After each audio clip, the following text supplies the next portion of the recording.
Somos Otros Entregables Podcast, dos arquitectas que difundimos lo raro, lo diferente y lo invisible del quehacer arquitectónico.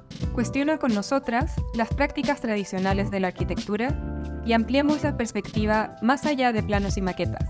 Sé parte de la conversación en Otros Entregables Podcast. Hola, bienvenidos a otro capítulo de Otros Entregables Podcast. Aquí Camila. Estamos emocionadas por esta nueva temporada que ya estamos ahí andando. Y en esta ocasión tenemos un invitado al que teníamos bastantes ganas de hace bastante tiempo, la verdad, casi desde el inicio del podcast, de poder tener esta conversación.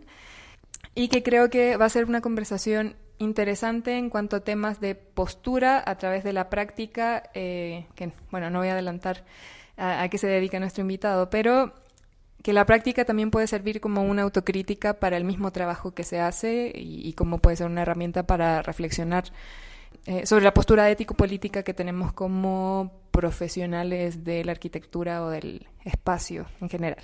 Uh-huh. Hola, ¿cómo están? Al igual que Camila, estoy muy contenta de estar aquí compartiendo esta segunda temporada, agradeciendo siempre que pues las personas que nos escucharon desde la primera y ahora en la segunda, o que es la primera vez que nos escuchan, pues muchas gracias por darse el tiempo y la oportunidad de escuchar estos episodios.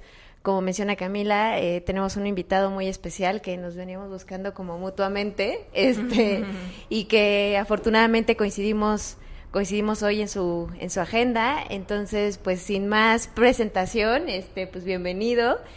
Nos ayuda mucho si tú mismo te presentas como a ti te gustaría que nuestra audiencia te conozca. Ok, pues muchas gracias por la invitación, primero que nada. Mi nombre es Sonis Luque, soy, nací en México, en el ex-DF. Actualmente vivo en Mérida, en la península de Yucatán. Tengo una formación académica en arquitectura, trabajé como arquitecto algunos años y ya tiene como alrededor de 12 años, un poquito más, por ahí, que me dedico a hacer fotografía y pues eso, básicamente. Uh-huh. Buenísimo. Y justo, Onis, o sea, la pregunta que hacemos de cajón al principio y que de ahí ya nos derivamos en muchas ramificaciones, pues, ¿te consideras todavía arquitecto? ¿No? ¿Cómo te sientes al respecto? No sé si tengas una postura ante eso. Sí, no me considero arquitecto. Sí, creo que formo parte de la producción arquitectónica. Y de hecho así es parte de mi postura, es decir, los términos que he estado utilizando ya hace algunos años para referirme a esto que hago es producción arquitectónica, no arquitectura. Ya a lo mejor en el camino iremos desarrollando, pero básicamente es porque la producción arquitectónica es mucho más amplia que simplemente el objeto arquitectónico, que es básicamente la manera en la que se concibe actualmente la arquitectura. Entonces desde ahí no me considero arquitecto. Finalmente tengo un tema con las identidades, ¿no? Más bien las identidades cierran, delimitan, y prefiero mantenerme un poquito más abierto. Por eso más bien cuando, por ejemplo, comiten nombrarme, presentarme, más bien digo qué hago y no qué soy, porque pues me considero más complejo que nada más hacer algo. Y además mucho por eso, por no cerrarme y tener que cubrir estereotipos o performar de cierta manera. Uh-huh. Entonces la palabra indicada sería como en un devenir constante, ¿no? Irme construyendo pues básicamente todos los días. Uh-huh. Entonces por ahí iría el no identificarme pues, ni como arquitecto, ni como fotógrafo, ni como artista visual. A veces funciona porque pues eso te da como un panorama en ciertos aspectos, pero sí no me lo tomaría de una manera así como de una identidad rígida, porque contraviene todo lo que he estado pensando desde hace algunos años. Uh-huh. Y si entonces vamos a qué haces, ¿no? y entendiendo que este podcast lleva de nombre Otros Entregables, ¿cuáles serían los entregables que estás trabajando actualmente? O sea, actualmente tanto, no sé, como hoy, ahora, o actualmente como en tu práctica en el cotidiano de hoy, pero también creo que podría ser interesante precisamente por esta crítica que has venido haciendo sobre la producción arquitectónica en tu propia práctica, cómo han ido transitando esos entregables tal vez desde que estudiaste hasta ahora. Sí, pues justo ahorita que me preguntas de entregables, no me había puesto a pensar en eso, aunque he escuchado ya su podcast. Es que entregables implica a alguien más, ¿no? Entregas algo a alguien, ¿no? Uh-huh. Y en ese sentido yo tengo dos como vertientes, digamos. Uh-huh. Por un lado estaría mi trabajo comercial como fotógrafo de arquitectura, y por otro lado estaría mi hacer, como mi hacer, que en este sentido más artístico, más cercano a mis propios intereses, mis dudas, mis cuestionamientos. Y sí diferencio entre trabajo y hacer, ¿no? Uh-huh. Hay algunos autores por ahí que hacen esta diferencia y que a mí me ha hecho mucho sentido para poder precisamente elaborar y construir autocrítica, ¿no? Uh-huh. Desde el pensamiento crítico, pero sobre todo en la autocrítica, sabiendo que tengo esta parte de mi trabajo comercial, que es en donde más dirijo la autocrítica, que forma parte de la producción arquitectónica actual, que cuando digo actual significa en el capitalismo moderno. Uh-huh. Entonces ahí es donde yo formo parte de, soy un engrane, ¿no? Pero precisamente ahí está mi autocrítica, porque precisamente desde mi hacer logro tomar conciencia crítica de lo que hago en el trabajo comercial, y desde ahí noto las implicaciones que tiene, y algo que me ha ayudado a mantenerme un poquito cuerdo, digamos, es el abrazar las contradicciones, porque es una contradicción constante mi trabajo comercial de arquitectura con las implicaciones ideológicas que tiene, materiales que tiene, respecto a mi pensar y hacer desde la otra parte de artística, por llamarle de alguna manera. Entonces abrazo las contradicciones, forma parte, esta parte del trabajo comercial tiene que ver de alguna manera con cómo el sistema actual en el que vivimos me forza, no sé cómo se diga, a eso, ¿no? A entrarle a una parte que si yo pudiera no lo haría de esta forma. Uh-huh. Aquí nada más quisiera puntualizar que me encanta también mi trabajo comercial, o sea, fotografiar objetos arquitectónicos es algo que disfruto mucho. Sin embargo, sé que la utilización de mis imágenes entran en circuitos que son los que problematizo desde mi otro hacer.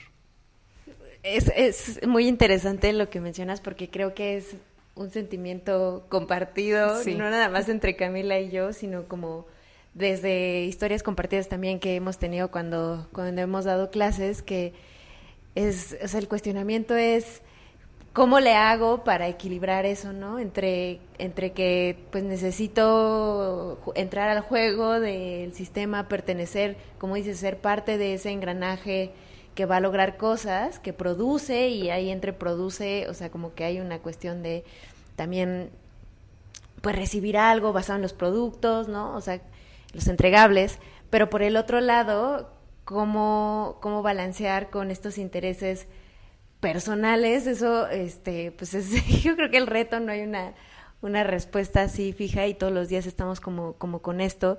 Yo me dedico también a temas de comunicación, y justo entiendo perfecto como esta parte perversa de la comunicación. O sea, he sido testiga de ir a proyectos, ¿no? Y sobre todo los proyectos sociales, entre comillas, que así de alguna manera se mercantilizan, y ver cómo la fotografía ayuda como a, de repente, como a maquillar, por así decirlo, ciertas deficiencias, o como es muy curado lo que se decide publicar y no. Y al ir a esos lugares, que me ha tocado acompañar a algunos fotógrafos a ir a hacer sus sesiones, pues al mismo tiempo se me ha acercado gente y ahí mismo me dicen, ¿no? Así de, pues es que sí, quedó muy bonito, pero falta esto. Oye, pero pues es que la gente no le gusta. O ¿cuánto costó el proyecto? Porque pues, ¿sabes? O sea, como que aquí tenemos otras necesidades. Y entonces, pues sí, la fotografía se vuelve como esta herramienta de, pues, de mostrar solamente una cara, ¿no? Y también, ¿no? O sea, como hay algunos premios o así, también foros internacionales que siguen publicando esto sin tener realmente un trabajo periodístico como bien hecho de ir a investigar para justo tú decir, bueno, es que yo di este premio porque fui parte de y vi que sí funciona y que tal vez es una documentación que va a llevar tiempo, ¿no? Entonces, pues justo cómo surge esa autocrítica en ti, Onis. O sea, no sé si también al principio estabas como practicando arquitectura más tradicionalmente de diseñar y construir, y diseñaste algunas cosillas o no sé, y de ahí cómo surge el interés de la fotografía, y de ahí, porque como que tienes varias etapas, ¿no? De la fotografía de repente comercial a decir, oigan, esperen, una pausa, mi interés personal es esto, o sea, como que también como frenar y cuestionar esa producción, ¿cómo ha sido como esa trayectoria? Pues ha sido muy, como en este sentido que platicaba hace ratito de lo no identitario, ha sido como muy, se ha ido transformando en el tiempo. Por ejemplo, yo inicié estudiando diseño industrial, y cuando estaba en el 5º semestre, o sea, me faltaban 3 semestres para terminar, decidí cambiarme a arquitectura. Además estaba estudiando en la Ibero y me cambié a la UNAM. Terminé en la UNAM, digamos, en un periodo ahí largo. Estaba la huelga, estaba atravesada. La huelga es algo muy, muy importante en mi vida. Acabo de cumplir 25 años de la toma de las instalaciones que se hizo en CU, y me marcó profundamente en este sentido de conciencia política. Ya venía de algunas otras cosas, más en mi familia también, pero esa fue una marca muy particular. Al final de la carrera me metí a trabajar a un despacho así de arquitectura ortodoxa, como se le conoce, la que te enseñan básicamente y te promueven, y te idealizan. Y ahora noto que lo más relevante que me pasó en ese periodo de estar estudiando y trabajar al mismo tiempo, básicamente fue notar mi incapacidad y mi incomodidad de tener jefes. Un problema con la autoridad, que en aquel momento lo veía como algo problemático, pero que ahora, en retrospectiva y desde hace mucho, pues, me doy cuenta que es un gran valor incomodarse ante la autoridad y rebelarse, ser el rebelde, así, y no en el cliché, digamos, en el estereotipo rebelde que avienta cosas, sino justo como en esa idea de cuestionar la autoridad misma, empezando por la incomodidad. Cuando algo te incomoda, ahí hay algo que está haciendo ruido, y que si lo sigues, eventualmente puedes llegar a tomar conciencia de cosas súper importantes. Entonces, trabajé ahí como 1 año y medio, decidí salirme porque no lograba como fluir, digamos, frente a la autoridad que estaba impuesta ahí, y que además obviamente ya se notaba estas cuestiones de opresión, de explotación, etcétera. Bueno, y entonces ya de ahí, con unos amigos que estábamos más o menos en el mismo asunto, pusimos un despacho, me doy cuenta ahora que la verdad era como un juego, jugar al arquitecto y así, pero teníamos una oficina en el edificio Ermita aquí en Tacubaya, entonces eso era algo increíble y éramos 5, o sea, todo mal pues. Hicimos varias cosas, o sea, es una experiencia increíble, digamos que en el término de arquitectura, esta que decimos ortodoxa, pues no la estábamos armando. Pero estando ahí tenía un socio, un amigo, un arquitecto alemán que se había venido a vivir acá a través de un programa que había entre la TU de Berlín y la UNAM. Total, que se quedó aquí porque se enamoró y entonces su novia, Valentina, y una amiga de su novia, Ana, traían unas ganas de hacer un trabajo sobre la Ciudad de México. Era también un momento donde la Ciudad de México estaba un poco en boga. Venía del 97 de tener por primera vez un gobierno democrático, elegido democráticamente. Entonces la Ciudad de México se sentía como una especie de furor. Había un orgullo de ser chilango. Ya me estoy extendiendo un montón. Luego váyanme parando. Pero entonces, sí voy a recordar un poquito. Ellas traían esta idea de hacer un trabajo sobre la Ciudad de México. Entonces, si éramos 5 o 6 en el despacho, al final quedamos nada más 2, Ixe y yo, y entonces nos sumamos a ese proyecto que terminó llamándose Citámbulos y que terminó en un libro que se llamó Citámbulos, ahí tenía un subtítulo, a ver si ahorita me acuerdo, pero tenía que ver con los fenómenos urbanos, era una investigación urbana sobre la Ciudad de México, interdisciplinaria además, hubo biólogos, dentistas, doctores, abogados, y entonces en la oficina que teníamos, Ixe y yo ahí desarrollamos desde el diseño editorial junto a un gran diseñador que se llama Luis Rodríguez. Bueno, ahí me metí a la imagen porque había que localizar o identificar algún fenómeno de la ciudad, ir a documentarlo, escribir sobre él para que eventualmente ver si entraba en el libro, y en el libro terminan 121 lugares. Entonces, ahí fue la primera vez, de las primeras veces que tomé una cámara, que me salí a la ciudad y empecé a relacionarme y a ver la ciudad a través del dispositivo que es la cámara, y cambió un montón, entre otras cosas porque me sentía más a gusto estando en la calle que frente a una pantalla negra con rayitas de colores, que era así una tortura. Pero ahí una pregunta, ¿tú ya eras como aficionado a la fotografía o cómo, o solo te dijeron como, bueno, tú toma la cámara y ya? Sí, claro, me brinco esto y siempre lo hago y es muy importante y no sé por qué, a lo mejor ahí en mi inconsciente hay algo, porque, no, sí, mi papá tiene formación de arquitecto también. Él estudió en la UAM, no ejerció, porque cuando estudió ya habíamos nacido mi hermana y yo, ya tenía un trabajo, pero es algo muy particular porque como quería estudiar arquitectura, le estudió, aunque al final no le ejerció. Entonces digamos que yo he crecido junto a libros de arquitectura, junto a fotos de edificios, etcétera, visitas que hacen, ya saben todo lo del tema del estudiar arquitectura, y mi papá tenía una cámara siempre, una Nikormat ahí, que de hecho todavía existe. Y entonces lo veía yo siempre con la cámara y eventualmente me la prestaba y yo hacía fotos. Entonces digamos que la cámara como objeto siempre ha estado muy cercana a mí, o sea, es como un objeto familiar, ¿no?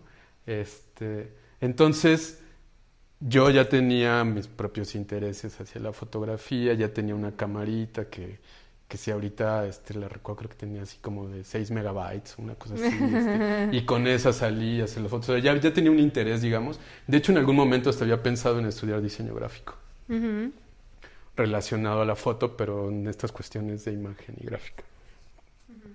Bueno, total que ya terminó Citámbulos, salió, le fue súper bien, hubo exposiciones, el libro lo editó Océano, se agotó, todo muy bien, y de ahí a la oficina le empezaron a caer más bien trabajos relacionados con investigación urbana. Entonces la fotografía es una herramienta básica en la investigación urbana Y es ahí donde entro yo como con una conciencia distinta sobre la foto, el uso de la foto.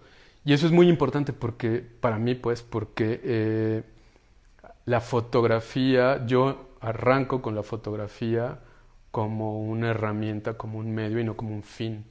O sea, no pensaba en hacer fotos bonitas, o sea, sí lo pensaba pues, pero no era mi fin, sino la idea siempre era cómo poder transmitir o hablar de algo, documentar algo. Entonces, eso es muy, muy, muy importante. Ahora lo reconozco cada vez más, como el hecho de que yo no hubiera tenido una formación de fotógrafo, digamos, me permitió de alguna manera como, y ahora cada vez más lo busco, como ser más irrespetuoso con la imagen, ¿no? O sea, no me interesa en absoluto la imagen espectacular, en absoluto, ni la súper, no, o sea, la técnica que tengo es la técnica que me sirve para hacer lo que hago, el equipo que tengo es el que me sirve para hacer lo que hago. Nunca he trabajado con película, bueno, sí, cuando era chiquito con la cámara de mi papá, pero no es que yo lo trabaje, ¿no? O sea, no le veo hasta ahorita ningún valor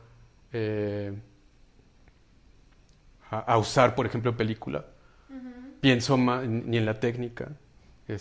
Probablemente podría tener un tipo de imágenes, producir imágenes, no sé cómo decirlo, mejores, no sé si mejores es la palabra, pero no está ahí mi interés. Mi interés está en el pensar y en cómo pensar con las imágenes y a través de las imágenes. Ese es mi interés. Y eso requiere otro tipo de técnicas que no están ligadas al Photoshop o a la exposición o al lente, ¿no? En realidad son unas herramientas distintas que tienen que ver más con echar a andar el pensamiento Sí. crítico, básicamente. Ajá. Y entonces en ese momento la fotografía, o tal vez como, no sé, una práctica más incipiente de Onis Luque, entre comillas, fotógrafo, empieza a ser como un medio para documentar fenómenos urbanos. Y luego, ¿cómo comienzas o cómo empieza a hacer este trabajo de documentar objetos arquitectónicos? Tal vez no tanto la ciudad, o sea, sabemos que igual es la ciudad, Sí, sí, pero sí. más el objeto. Sí, pues justo es como... es simpático platicarlo así, pero mi socio, Ixe, se regresa a Berlín y me quedé así como, ¿y ahora qué hago? Y entonces, pues ni modo, el sistema me obligó a emplearme en un par de despachos. Otra vez como arquitecto. Sí, Sí. distinto porque, no sé, soy muy afortunado, entonces entré a un despacho en donde era un desmadre, el mismo arquitecto del despacho era un desmadre, entonces eso me permitía no tener esta imagen de autoridad tan así, era una estructura súper fluida, por no decir caótica y desordenada, que me venía bien, me venía muy bien.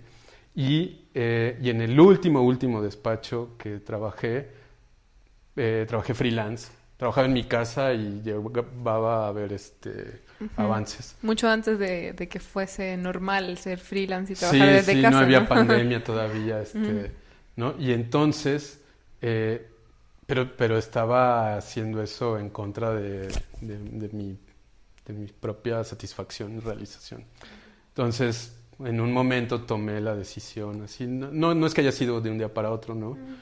Pero ahí se fue como construyendo la decisión de, no quiero hacer esto, voy a hacer fotografía, y de alguna manera como que lo más natural, entre comillas, era hacer fotografía de arquitectura, porque finalmente la idea era vivir de la fotografía, ¿no? Y vivir me refiero a tener ingresos económicos que me permitieran vivir de la foto. Entonces ahí fue cuando decidí entrarle.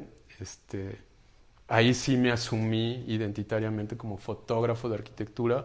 Estratégicamente era lo que me convenía, nombrarme así, hacerlo así, y me lo creí, porque hacía falta eso, necesitaba creérmelo porque si no iba a ser un fiasco, porque no tenía la técnica, porque el equipo que yo tenía en aquel momento era un equipo, o sea, luego lo he pensado así, si yo le hubiera dado 2 vueltecitas, no le entro, no sabía la técnica, no tenía un equipo así chiquitito, no tenía mayores cosas, pero lo que sí tenía era un un ímpetu por hacer algo con eso, que ya lo conocía, y conocí más o menos sus posibilidades. Y entonces así le entré. De alguna manera había una red que me sirvió porque como había estado en el mundo de la arquitectura de despacho y no sé qué, tenía amigos que estaban en otros despachos, hice un viaje con un plan así de voy a ir a hacer fotos para armar un portafolio, me fui a fotografiar a Le Corbusier, que también fue estratégicamente muy bueno, pero entonces cuando regresé y enseñaba fotos de Le Corbusier, pues quieren verlas porque es Le Corbu, no importa si las han visto 1000 veces, las ven. Entonces de ahí arrancó el asunto. Tengo que decir que yo me había quedado en la casa de mis papás, entonces no pagaba renta y eso fue fundamental. Sí, no, fundamental, era el privilegio de no tener que pagar renta. Entonces los primeros años tenía sesiones cada 3 meses, así las cobraba. O sea, sí las cobraba, que eso es importante para mí, pero básicamente estaba sobreviviendo, pero el no pagar la renta era algo que me permitió mantenerme haciéndolo y ya eventualmente fue como avanzando el asunto. Y ahí entonces me imagino que todo ese proceso siguió avanzando por la recomendación de unos con otros y también en parte el como tú dices, asumirte como tal y creerte el cuento, y supongo que también tú mismo me imagino que realizabas una labor de difusión esperando como ciertos contratos. Sí, totalmente, pero además es que, sí, no, es como, soy muy, muy afortunado en serio, en un montón de sentidos. El momento del que les estoy hablando es un momento muy particular porque empieza a ser más accesible el equipo fotográfico digital y al mismo tiempo empiezan a surgir los blogs, el internet empieza a tener más auge y surgen blogs como Ars Daily, Architizer, ya ni me acuerdo cuáles eran los de la época, y esto lo que significa es que antes de este boom de lo digital y del internet, si tú tenías un despacho de arquitectura y querías mandar fotografiar tu obra profesionalmente, era carísimo, muy caro porque había que usar placas, se usaban sobre todo gran formato, medio formato, etcétera. Entonces terminabas haciendo 9 fotos o 12 fotos. Había que tener una elección muy particular de los ángulos, o sea, era una dinámica completamente distinta. Y si tu despacho tenía suficiente lana, pues podías mandar a hacer esas fotos. Y una vez que tenías las fotos, la sesión, la otra era publicarla, y publicarlo era súper difícil porque se publicaba en revistas. Impresa. Y entonces o eras amigo de Mario Pani o de Miquel o así, o simplemente o salías en alguna revista de estas como que siempre han sido muy ninguneadas, como la que estaba en mi época era El Enlace y cosas así. Sí, me acuerdo. Entonces, pues los despachos como que hacían esta valoración y decían, no, pues, o sea, ¿para qué mando fotografía profesionalmente? Es muy cara y no voy a publicar. Después del momento en el que yo les estoy diciendo que le entré, las sesiones se abaratan, es más accesible para los despachos contratar a un fotógrafo profesional y además se asegura la publicación, sea en tu sitio web, en tu Facebook, todavía en el Instagram no entraba así tan fuerte, y en estos blogs de arquitectura como Ars Daily. Entonces, todo jugó a mi favor. Bueno, habíamos, no sé, yo digo que éramos como 5 o 6 fotógrafos. Sí, como más. A lo mejor éramos más, pero los que yo reconocía por ahí éramos como 5 o 6.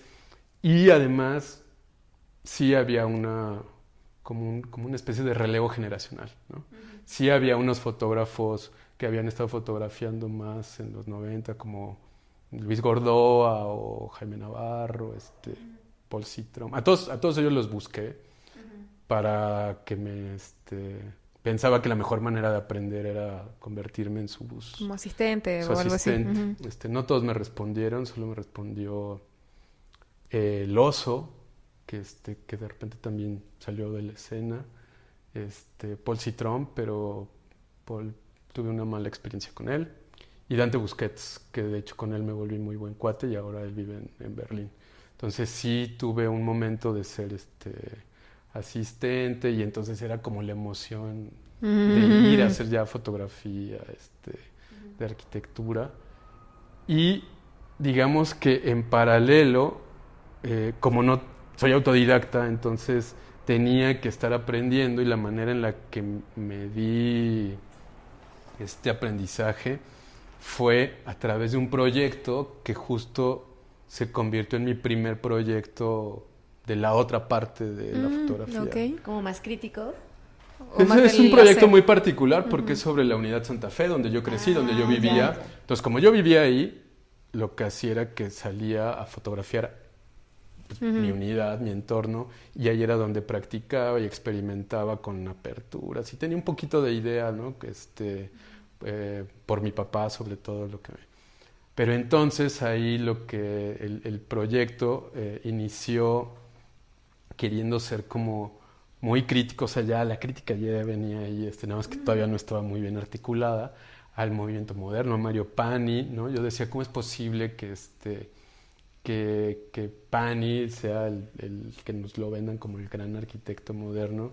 Y miren las casas que hacía, o sea, toda mi familia, tanto de mi papá como de mi mamá, crecieron ahí. Del lado de mi papá eran 10 hijos, del lado de mi mamá 6, y mis vecinos tenían más o menos, andaban por ahí en casas la mía era de 60 metros cuadrados, pero había otras desde 35, o sea, entonces yo quería hacer una crítica a eso. Y además, en un momento dado, en el 82, cuando se empiezan a instaurar las políticas neoliberales, esa unidad era del IMSS, se sale el IMSS, se rentaba antes, los que vivían ahí se vuelven propietarios y se transforma completamente, y entonces ese fenómeno era uno de los que me interesaba y así. Al final terminé haciendo un libro, mi primer libro, además, así como de fotografía, de arquitectura, o sea, son un montón de cosas que si les me podría pasar horas, pero digamos que eso era muy importante para mí también, conocer la salida al libro, o sea, el libro como dispositivo de salida fue algo importantísimo para mí. Continúo hoy muchos de mis proyectos están pensados de inicio con salidas editoriales.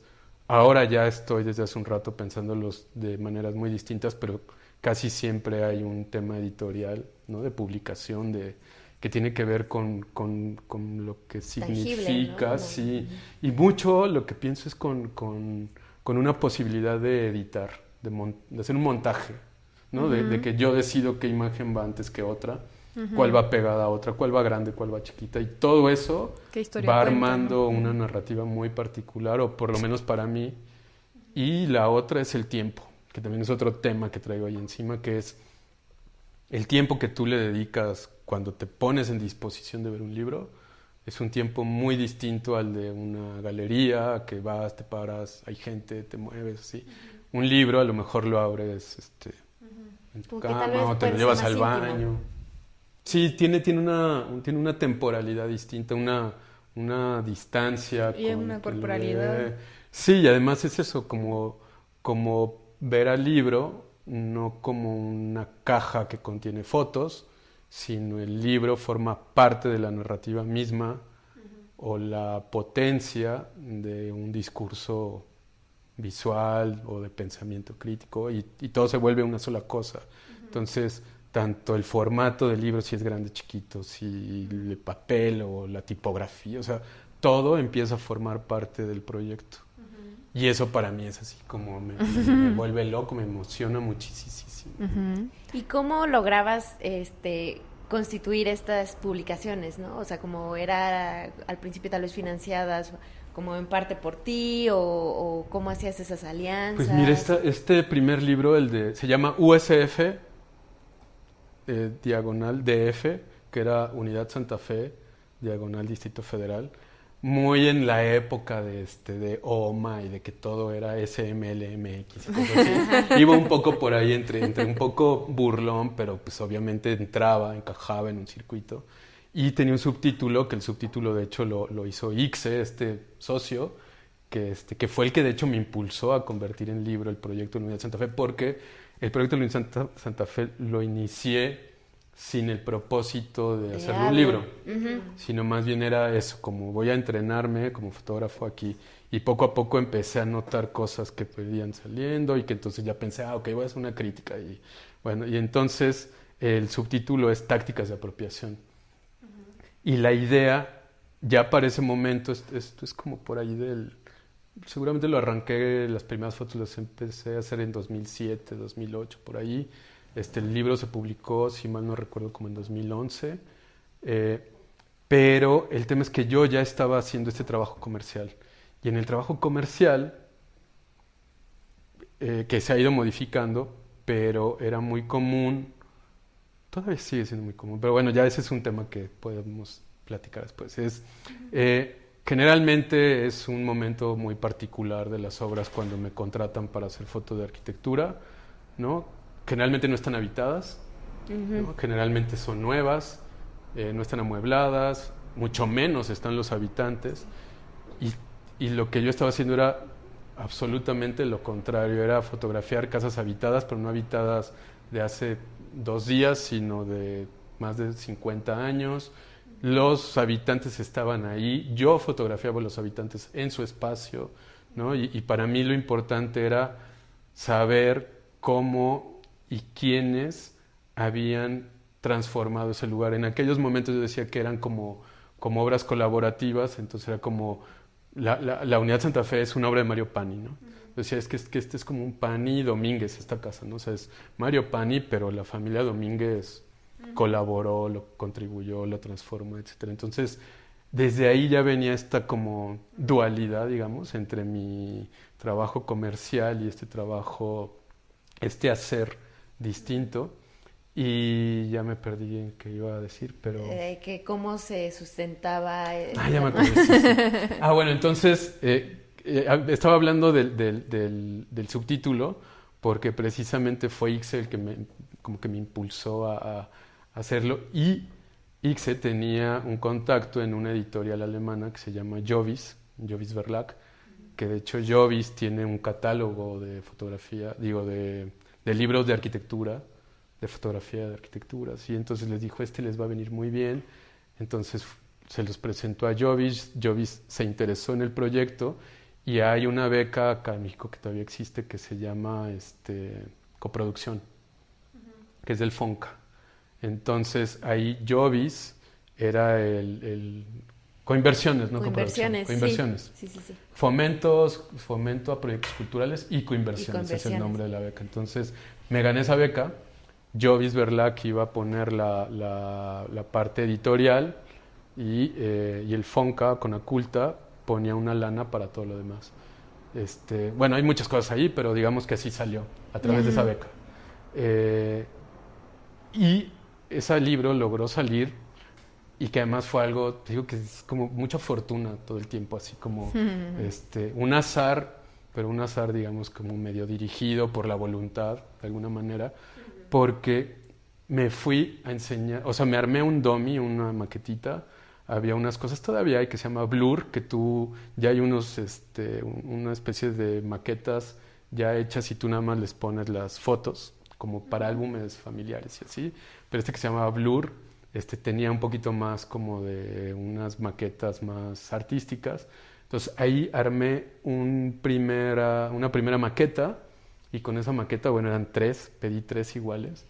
Me salí a todos lados, pero a todos lados es todos lados, a ver si alguien me publicaba o que me apoyara, ¿no?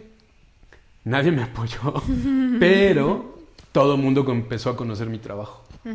Y a mí mismo, y ya como fotógrafo, ya no como alguien que hacía arquitectura o que había trabajado en tal o cual despacho, sino ya, y como el proyecto la verdad era muy interesante, en ese momento era algo como muy novedoso, ¿no?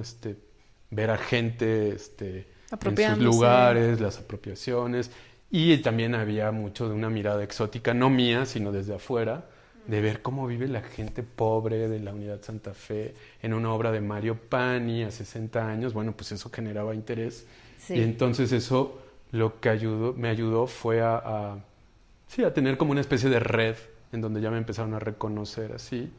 Y eso eventualmente di otros frutos, ¿no? Como que de alguna manera me reconocieron como alguien que hacía, ahorita ligado un poco a lo que decías, como fotografía de arquitectura social.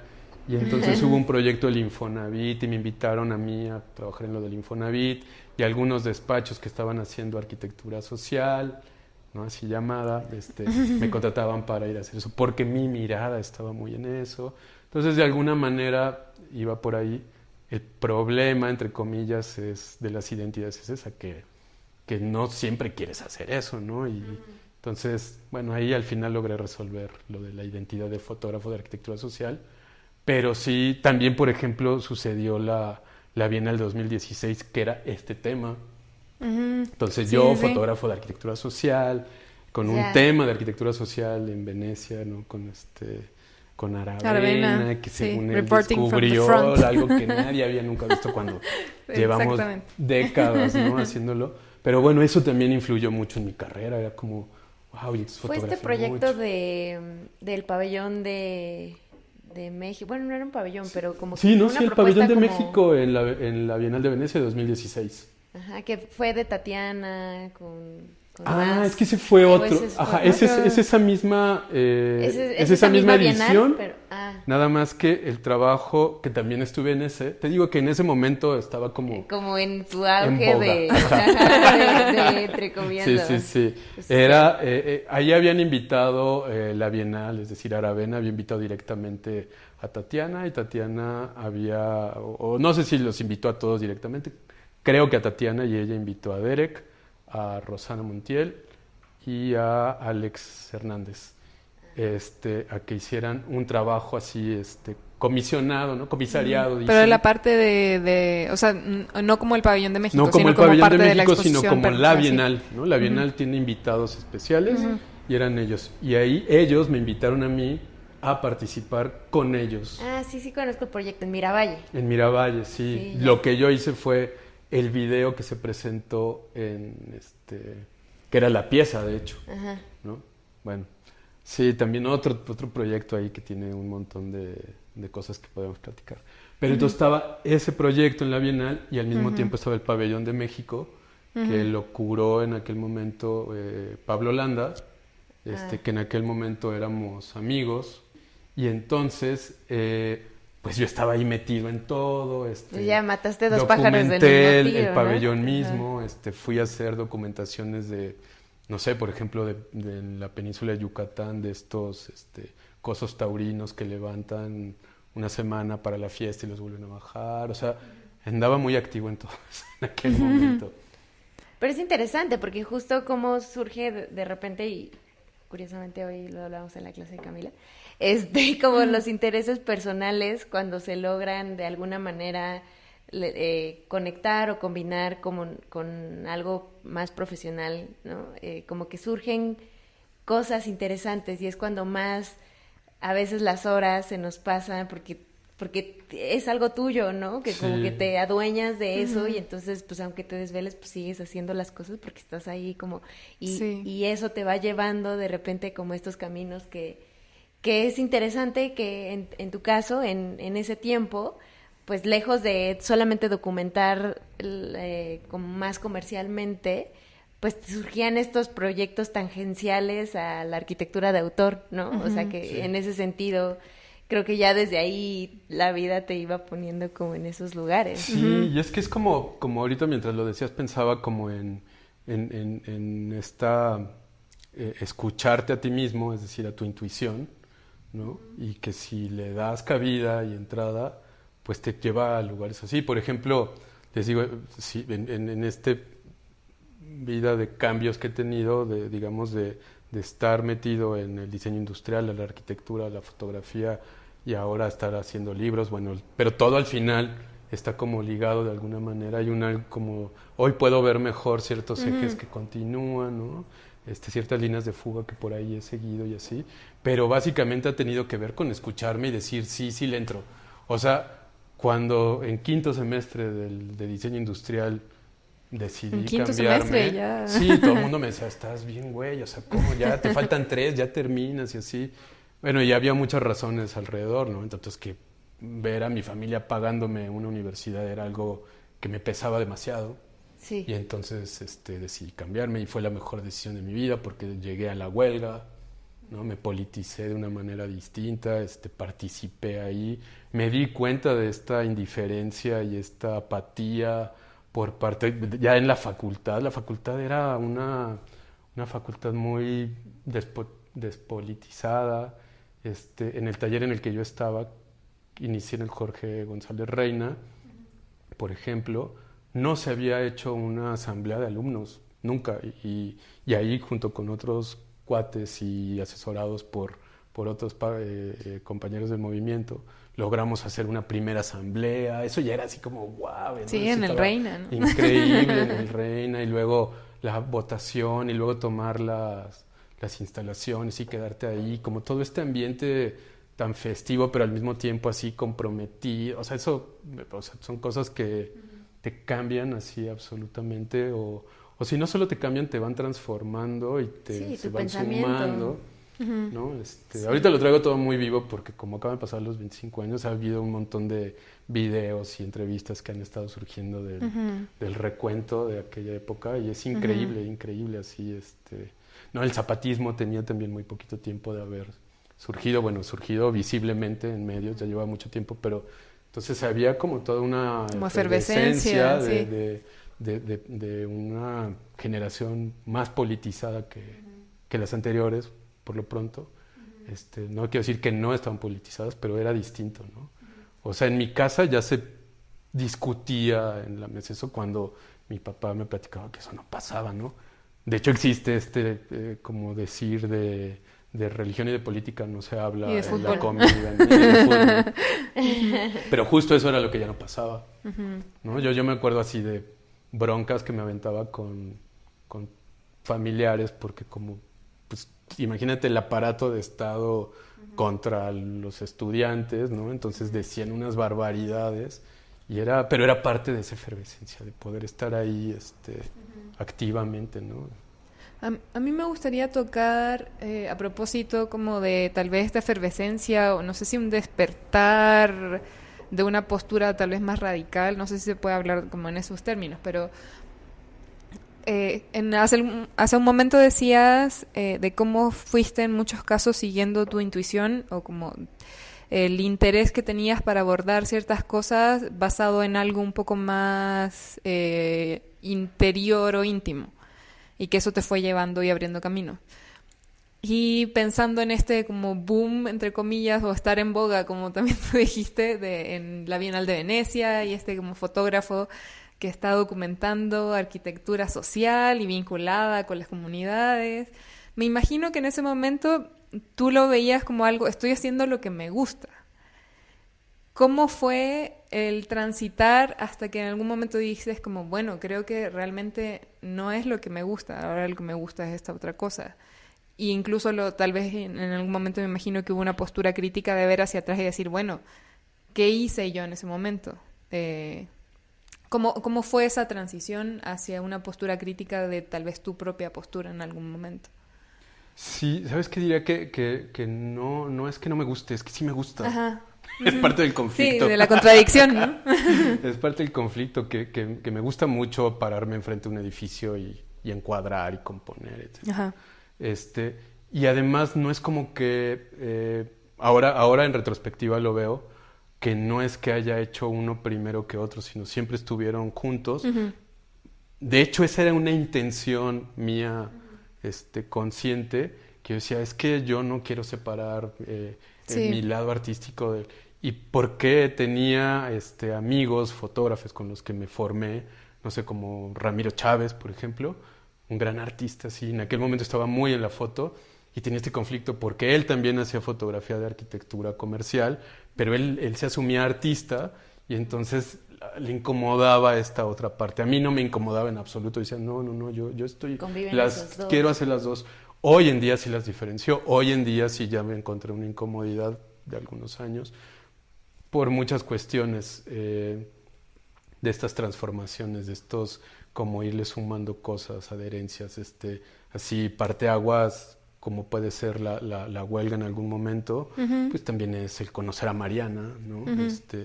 y que me abre un mundo absolutamente distinto, pero que ya venía yo, digamos, en con una intuición. disposición. Ajá. Y entonces es un poco eso. Ahora lo que pienso es, forma parte de todo eso, o sea, no he negado nada de aquello, y lo que sí he hecho desde el principio ha sido hacer reflexiones, ahora les puedo llamar reflexiones críticas, pero siempre he reflexionado sobre lo que hago. Entonces, desde el primer día que dije voy a ser fotógrafo de arquitectura, empecé a pensar qué era hacer fotografía de arquitectura, cómo debía de hacerlo, o sea, con esas palabras, deber, no sé qué, así, pero sí lo pensaba, cuál es mi responsabilidad, y entonces pensaba en aquellos momentos, o sea, leía, me metía a talleres, quería entender el tema de la imagen y la fotografía, su lenguaje, entre comillas. O sea, no es que me pusiera a hacer foto de arquitectura y ya, sino en realidad estaba... Pero es algo como muy mío, siempre ha sido así. O sea, si voy a entrarle a esto, quiero... O sea, me clavo con en eso. todo. Sí, sí, sí. Y además, desde posturas como muy del pensamiento, o sea, muy filosóficas, quiero decir. O sea, sí me interesaba saber cuál era como el asunto alrededor de la fotografía de arquitectura. Por ejemplo, yo pensaba en la responsabilidad en aquellos años. Digo, me da risa porque pues sí, me veo ahora siendo muy ingenuo en aquella época, diciendo, tengo la responsabilidad de transmitir el espacio. Y era así como, hoy lo veo y digo, es imposible transmitir el espacio. Por eso hay un espacio multidimensional. Y la foto es bidimensional, ya no hay manera. Entonces, como no hay manera, ya así como que me quité un gran lastre porque sí me pesaba. Y entonces por ahí viene un poco algo de lo que decía yo de ser mentiroso o no, de si la fotografía miente o no miente. Entonces me clavé en el tema de la mentira y llegué a la conclusión, después de leer mucho, de discutir, así, de que la foto no miente, ¿no? Más bien... Lo que miente puede ser el circuito en el que se utiliza la fotografía. Cómo se utiliza la foto y las expectativas que genera. Y si alguien llega creyendo que esas expectativas que le generó los discursos dominantes, como por decir, la foto es la casa, sí, sería pues entonces no es la foto que esté mintiendo, es alguien que llega con una pretensión de ver en la foto la casa. Y entonces estos son como comentarios clásicos de que, y cuando llegué al edificio era más chiquito de lo que lo había en la foto, o era más feo, o era más bonito, y es, ok, claro, porque la foto no es el edificio, ¿no? Entonces me clavé muchísimo en eso, mis conferencias y mis pláticas estaban ligadas a eso, y ese era mi tema fundamental, así, la mentira, ¿no? Y eso me llevó entonces a entender cómo la fotografía toma valores y sentidos dependiendo de dónde se inserta y cómo circula. Entonces ya no estaba yo buscando, por ejemplo, estas fotos espectaculares que pudieran, ¿cómo decirlo?, que lograran el deber ser del espacio en la fotografía. Entonces más bien ya me relajé y me clavé en otras cosas como el encuadre. El encuadre me gusta, ese es lo que a mí me divierte, es encuadrar, hacer que coincidan líneas, que se vea muy planito, ortogonal, cosas así, ¿no? Entonces eso ya no me interesa esa espacialidad porque desde mi perspectiva en aquel momento era imposible y ocioso pretender transmitirlo. Y mucho menos la experiencia espacial. O sea, no solo el espacio, sino la experiencia espacial. Sí, y mucho más complejo. Me clavé en eso y entonces armé unos esquemas y de verdad muy, muy clavado, pero increíble, porque además eso es lo que de verdad me gusta. Hoy en día la filosofía de la imagen es lo que a mí me mueve, y a partir de esa filosofía de la imagen es como pienso y abordo mis imágenes, ¿no? Y eso pues es filosofía, tiene que ver con política, con ética, con las realidades con las que vivo, cómo me aproximo a ella, desde dónde, y entonces siento que se ha complejizado mi manera de hacer y al mismo tiempo de trabajar, pero básicamente eso es lo que me llena de alegría. Es que precisamente mi pregunta trataba de ir hacia ese punto de las contradicciones que nos llevan a tomar decisiones o, como tú igual dices, parteaguas. Porque me imagino, o sea, yo personalmente siento que estoy pasando por un proceso de parteaguas del trabajo y el hacer. Y me imagino que hay muchas personas que pueden estar pasando por esas reflexiones. Entonces creo que hay ciertos aprendizajes que se logran ver a distancia y que creo que en tu caso es muy interesante cómo has ido transitando por esos parteaguas para llegar a luego lo que te dedicas hoy, que ahora ya tal vez podemos como empezar a ahondar en cómo has estado abordando la fotografía y la imagen hoy, ligada con el libro y ligada con la crítica hacia la producción arquitectónica y autocrítica también en paralelo. Pero era precisamente entender cómo iba siendo ese transitar, porque es un transitar que afecta, o sea, que viene del afecto también, o sea, el afecto de los cuidados, del cariño, de no solo entenderlo como un trabajo, sino que también entenderlo como de los vínculos que generas con otras personas, los vínculos que generas con el territorio, cómo poner el cuidado al centro tal vez, y que te lleva a ejercer cierta crítica del mismo quehacer, pensando en cómo se sitúa el discurso, o se desvía o se pone el foco del discurso tal vez en otro lado, pero tomando los mismos intereses y las mismas pasiones, solo que tal vez llevarla hacia otro lado. No sé cómo fue, o sea, si en ese proceso, por lo que entiendo, siempre ha sido como que vas identificando cuáles son esos momentos, pero creo que es bastante difícil darlo tal vez como una receta a otra persona, pero no sé, me da la impresión de que en tu caso se puede ir entendiendo qué es lo que hace que se tome esa decisión finalmente. Sí, creo que tal vez la manera en la que lo platico, o sea, la narrativa que tengo ahora de esto pareciera que es como muy sensato, el de aquí dejo de hacer esto y ahora hago esto así. En realidad hay mucha incertidumbre, básicamente, es que es la incertidumbre constante, pero en ese tema de afectos, pues es abrazar la incertidumbre también y entrarle, ¿no? Hay en algún momento fui muy clavado de Jodorowsky, ya no, es parte del crecer y del... Sí, creo que todos pasamos por Jodorowsky. Pero Jodorowsky tenía, me quedan muchas cosas de aquello que él decía, y había uno increíble, un koan que él siempre platicaba, un koan zen que decía, llegas a la punta del mástil y ¿qué haces? Y entonces la respuesta es, das un paso al vacío. Y el chiste es ese, es como, pues ya, o sea, lo que pienso ahora es, lo de menos es que haga otra cosa después, ¿no? O sea, pero le entro, ¿no? Era como, le entré a cambiarme de diseño a arquitectura. Si no hubiera jalado, pues estoy seguro que hubiera dicho, bueno, pues ya me regreso a diseño, o no sé qué hubiera hecho, pero lo hubiera hecho, ¿no? Hoy en día es algo que me pasa constantemente. También esto es muy, muy, muy discursivo, o sea, no es sencillo, o sea, esto es lo que como quisiera yo actuar realmente en la vida, pero digamos que realmente lo importante para mí ahorita es tener conciencia. Sí, luego de que pasó el tiempo. O claro, además decir conciencia crítica, ¿no? No es solo tener una conciencia, sino tener conciencia crítica de lo que hago, de lo que me pasa, de lo que me atraviesa, cómo me atraviesa, mi posición en el mundo, digamos,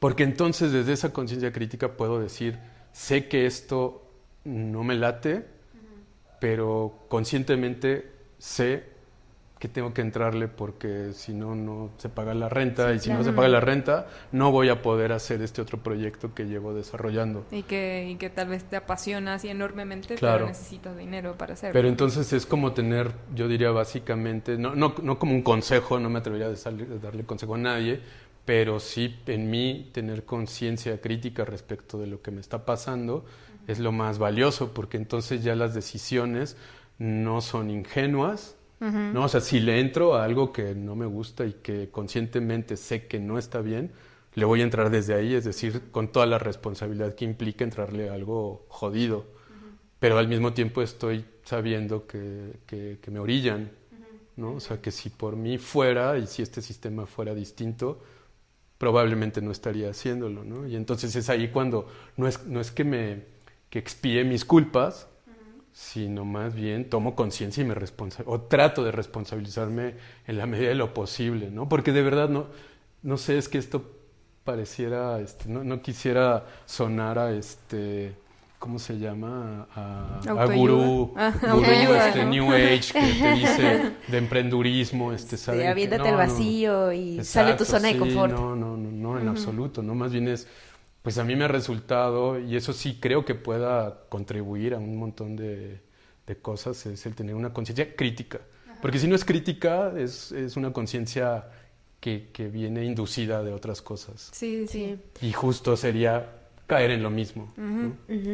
Y siguiendo el hilo que mencionaba Cami, como para ahora hablar más de lo que estás haciendo actualmente y que justo, Onis, como observación de lo que nos estás narrando y que tuviste una experiencia universitaria con un peso político interesante y mencionabas de cómo existe, o en ese momento existía una represión del Estado hacia los estudiantes y ahora contextualizando lo que está pasando aquí actualmente con todos los temas de la guerra y también la opresión que existe para los estudiantes.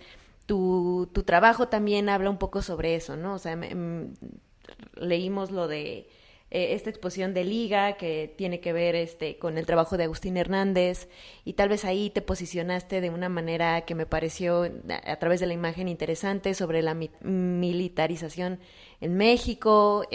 Cuéntanos un poquito cómo va tu trabajo con respecto a eso. También me interesa saber cómo manejas los temas de repente políticos, porque eso a veces hasta te puede cerrar puertas o te puede como, ¿sabes? Un poco como censurar, pero se ve, o sea, se entiende el peso político y eso, o sea, lograr eso y hablar eso y, exponer eso, a mí me parece como interesante de cómo lo abordas. Sí, creo que para mí el tema es después o junto con pegado, digamos, de esta conciencia crítica. Lo que sigue es tomar una posición ética, política, respecto de esa conciencia crítica. O sea, la conciencia crítica en sí misma sola no serviría de nada. De hecho, al ser conciencia crítica te obliga a tomar tener acción. Una posición política, ¿no? A posicionarte, que es decir, yo estoy en contra del sionismo y del genocidio.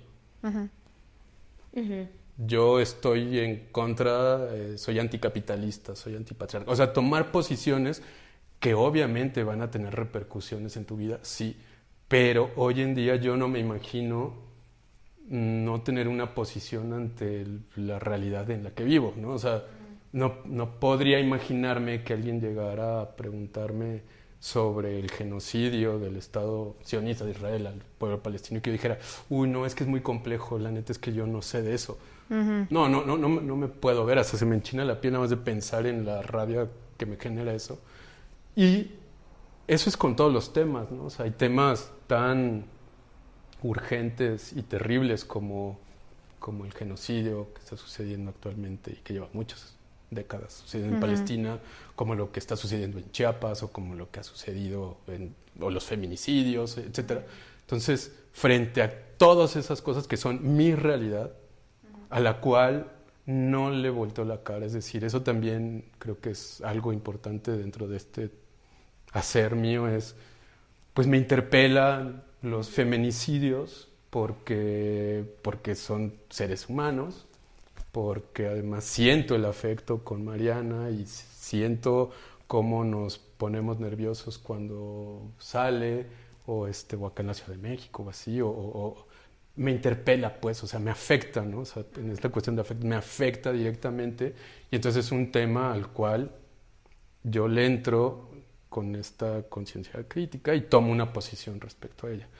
El caso de la militarización es una importantísima porque además viene de esta como de mi propia construcción política de mi ser, ¿no? De mi propia politización, digamos.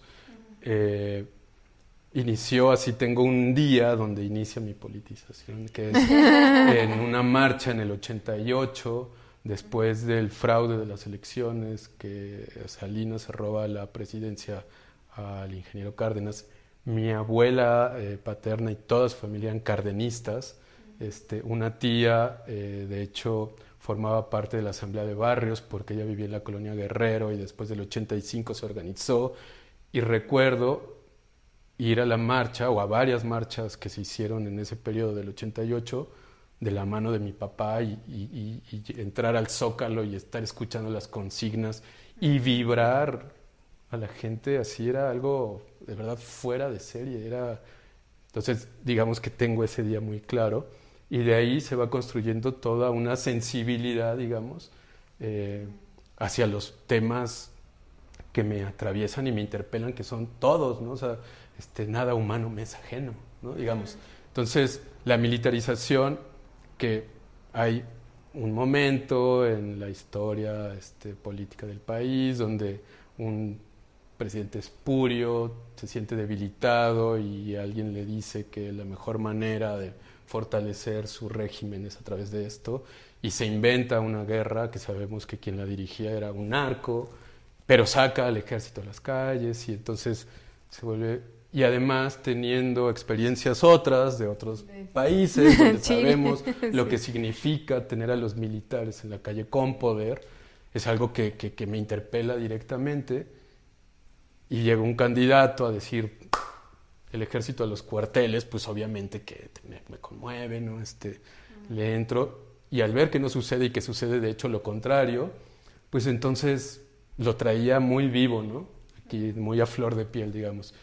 Y cuando viene la invitación de Liga a poder ir a fotografiar el colegio militar, que agradezco infinitamente porque no es fácil, obviamente, entrar a un edificio militar, ¿no? Sí, Una institución y opaca. documentarlo. Ajá, con equipo profesional, con tripié, etc. Entonces,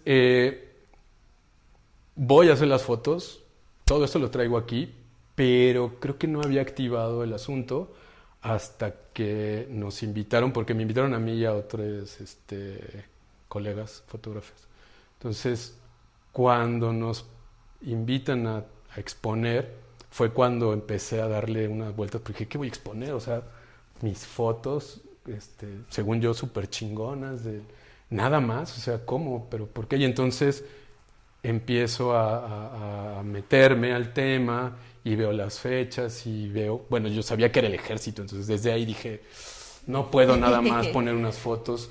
Y esto es muy, muy particular de ese proyecto, porque la frase que me vino inmediatamente a la cabeza fue, no puedo decir, hoy fue un día soleado, otra vez. Uh-huh. Sí recuerdan esa frase de Abraham Sabludowski en el noticiero, 2 de octubre en la noche, hoy fue un día soleado. Uh-huh. Dije, yo no puedo volver a decir lo mismo hoy. Uh-huh. ¿Qué significaría para mí decir que hoy fue un día soleado?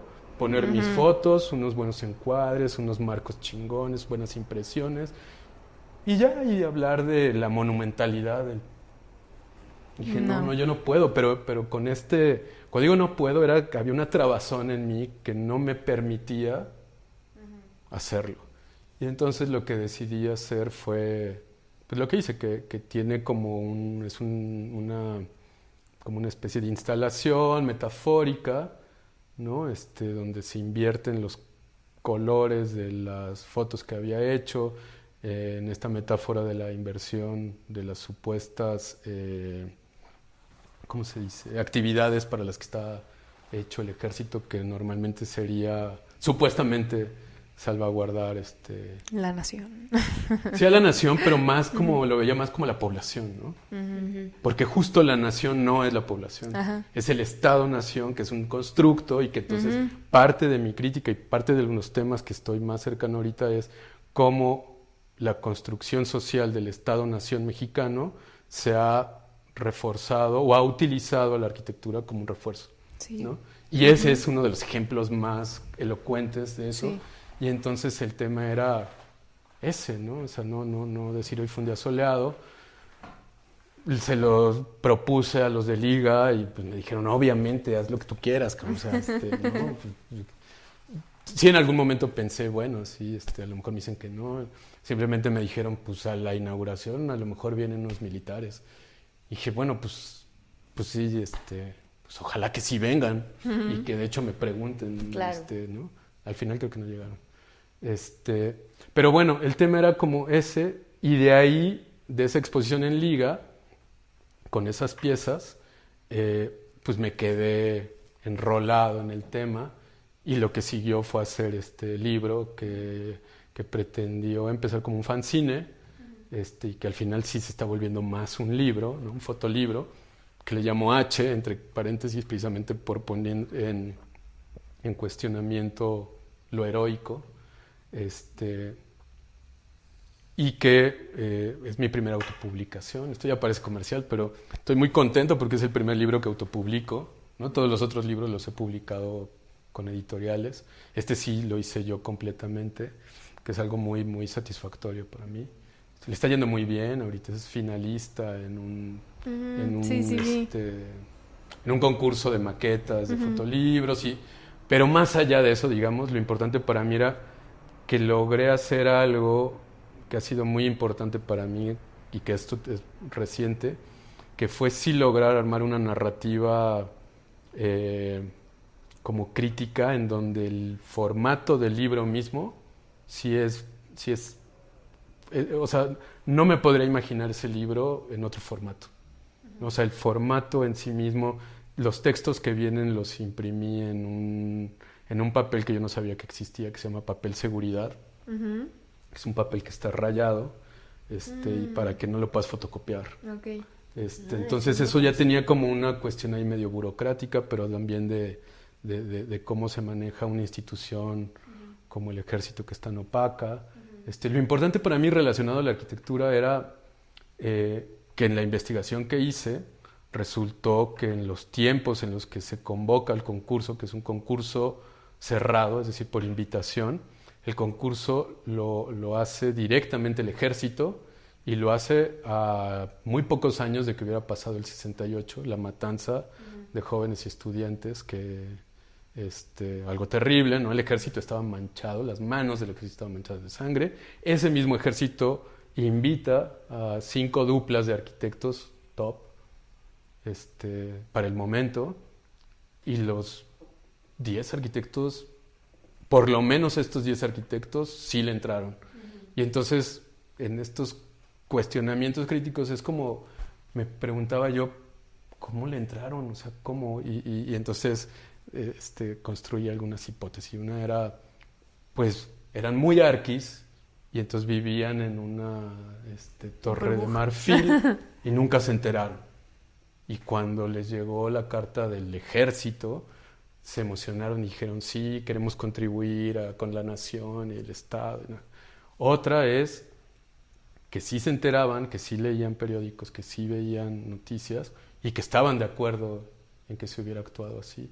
Porque además no era solo que hubiera pasado el 68, acaba de pasar el Halconazo, y es la plena guerra sucia, hay desapariciones, le están tirando durísimo en la sierra a las guerrillas indígenas, pero la narrativa, que es interesantísimo y terrible al mismo tiempo, la narrativa del Estado era nuestras raíces prehispánicas, es decir, venimos de allá, pero los queremos muertos, o sea, los indios vivos no nos importan, pero los muertos sí, porque ellos eran grandes artistas. Miren nada más Monte Albán y Teotihuacán, y esto es lo que queremos transmitir, que somos mestizos, y es la construcción del mestizaje como punta de lanza de la construcción del Estado-Nación. ¿Y dónde está la arquitectura? Ahí.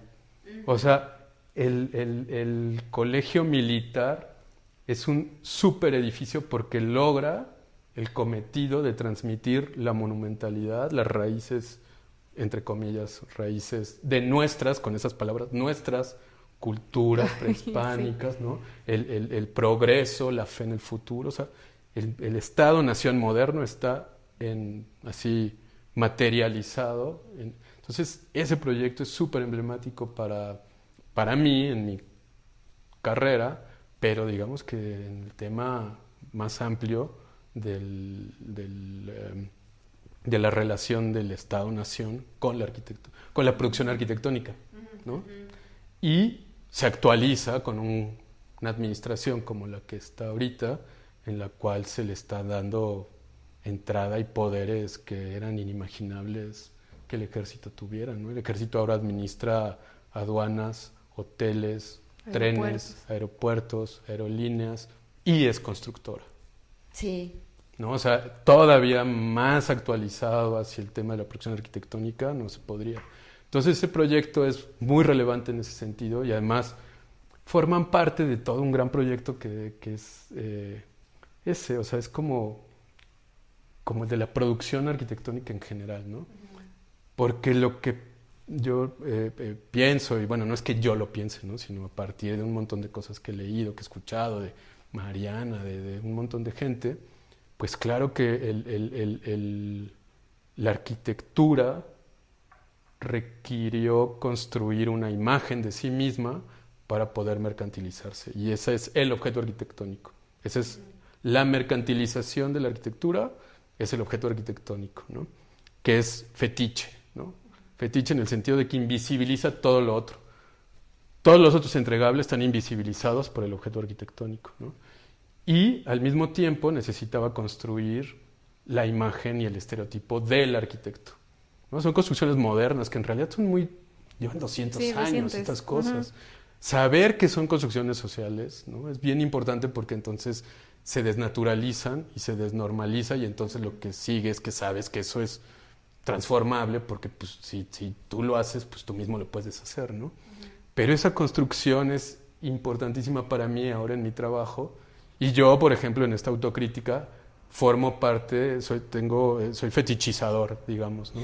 O sea, mi labor es fetichizar al objeto arquitectónico porque la fotografía de arquitectura comercial lo que hace es que descontextualiza absolutamente de todo al objeto arquitectónico y lo presenta como un algo deseable, terminado que salió de ahí de la nada, ¿no? Donde no hay materiales, no hay naturaleza de donde se extrajo, no hay opresión, no hay trabajadores, es más, no hay ni dibujantes, ni secretaria, ni chofer, no hay nada excepto una mercancía terminada y una marca, que la marca es el arquitecto, ¿no?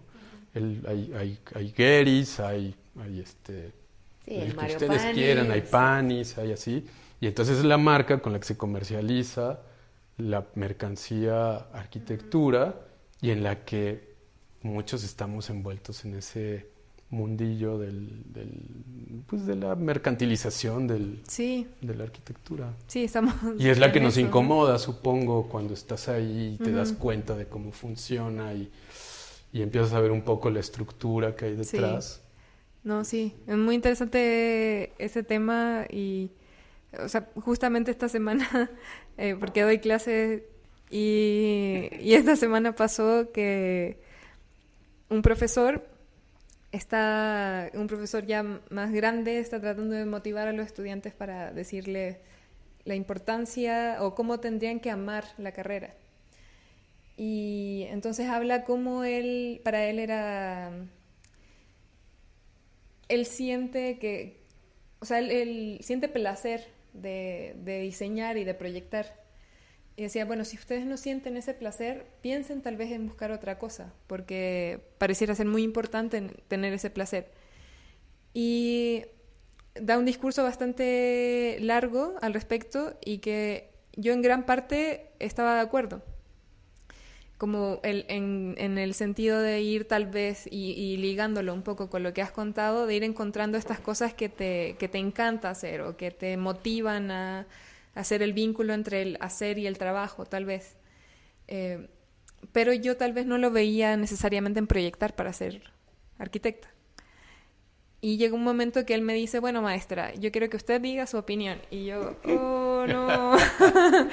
Y dije, me pone en una situación muy difícil porque estoy de acuerdo en muchas cosas, pero en otras no. Porque a mí me pasó que estando en la carrera, yo veía que tenía compañeros que amaban proyectos, pero a mí no me gustaba tanto proyectos. Entonces sí pasé por una crisis en algún momento de decir, no puedo ser arquitecta si no me gusta proyectar y no me gusta construir. Y bueno, finalmente ya comencé a encontrar otro camino en el proceso y es ahí donde también se liga un poco con el podcast, de tratar de ver que hay otras maneras también de encontrar esa pasión por la arquitectura, pero sí algo que coincidía con él y que es interesante cómo aquí se está poniendo en la mesa o en la discusión, pero tal vez desde el otro lado, es como la pasión por la arquitectura o por el objeto arquitectónico o por la producción arquitectónica, cuando al mismo tiempo la critica. Y a mí me pasa, creo que lo mismo. O sea, es esa contradicción de disfrutar tanto ver una obra y ver a Le Corbusier, ir a ver su obra y decir, oh, que no sé, el juego mágico de los volúmenes bajo la luz y todas esas cosas que nos fueron enseñando en la carrera. Y al mismo tiempo ver todo lo problemático que hay detrás de ese juego mágico de los volúmenes en la luz. Y es difícil trabajar con esas contradicciones. Creo que es importante lo que mencionas tú de abrazarlas. Pero me parece muy valioso el cómo también dentro de esa misma pasión por ese objeto, esa producción arquitectónica, te lleva a generar estos otros objetos como los libros o las imágenes que encierran una crítica súper fuerte. Y que, por ejemplo, sabemos, en este caso ya estábamos hablando de la militarización, y yo al menos conozco otras 3, que tal vez igual nos puedes ir hablando sobre ellas, pero la otra que conozco de tu trabajo es Undercover, y también la de Dominio, y tenemos entendido que también está esta documentación de arquitectura tradicional / rural / vernácula del sureste, suroeste, no lo sé, de México. No sé si quieras profundizar en ellas o tal vez contarnos de otras experiencias que has tenido de utilizar también la imagen como registro y como crítica al mismo tiempo, como del objeto arquitectónico, pero a su vez encerrar esa crítica a la misma producción. Sí. Le estaba pensando precisamente que no es que apasionarse por la arquitectura, digamos, sea algo en sí mismo malo, no. O sea, no me atrevería a juzgarlo en absoluto. Lo que sí creo que es problemático es pensar que ahí se acaba la producción arquitectónica o que se reduce a eso, ¿no? Y que eso es lo que pasa realmente, que se reduce la producción arquitectónica que es a un objeto arquitectónico con su autor o autore. ¿No? Justo ver la complejidad en la o sea, en la vida en general, pero digamos que por temas vas, o sea, y ver la complejidad de la arquitectura sería algo interesante. El tema es que desde la academia básicamente te reducen la complejidad, digamos, el paradigma de la simplificación, ¿no? Simplifican de tal manera la producción arquitectónica que terminas creyendo que la arquitectura es diseñar objetos arquitectónicos, ¿no? Y eso es lo que consideras entonces que debes de hacer. Y eso es como deber ser. Si no lo cumples, viene una frustración terrible y además no hay como mayores perspectivas porque son denostadas, ¿no? O sea, alguien que hace renders, no, o sea, es que no diseña, él hace renders, o lo que me quieras decir, pues, ¿no? O sea, el fotógrafo, pues claro, es arquitecto frustrado, como no pudo construir. Pero esas son frases que están ahí, pululan y ¿no? El tema es la complejidad de la arquitectura, o sea, muy bien, ¿cómo decías estas frases? Bueno, luz, volumen, textura, tectónica, espacialidad, sí, está perfecto, cabrón. Pero eso no es arquitectura únicamente. Si no lo contextualizas, si lo ves en la complejidad del materialista histórica, ya seguro 3 ya van a pagarle ahí, ¿no? Desde el materialismo histórico. Si no lo ves así, no estás viendo prácticamente nada, brother, o sea, y eso es lo que pasa, ¿no? O sea, esta despolitización de la que yo hablo, de la arquitectura, que es el medio que yo conozco, probablemente pase también por ejemplo, durante la huelga se sabía que odontología era de los despolitizados y muy de derecha, de hecho era de derecha y así, y arquitectura de hecho como que ni pululaba, o sea, era como, los de arquitectura, eso.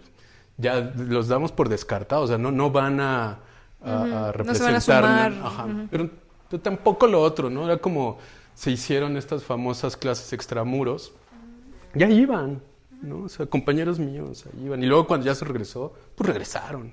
Y otros se cambiaron de escuela porque lo importante era estudiar. Pues, o sea, está bien, o sea, y no.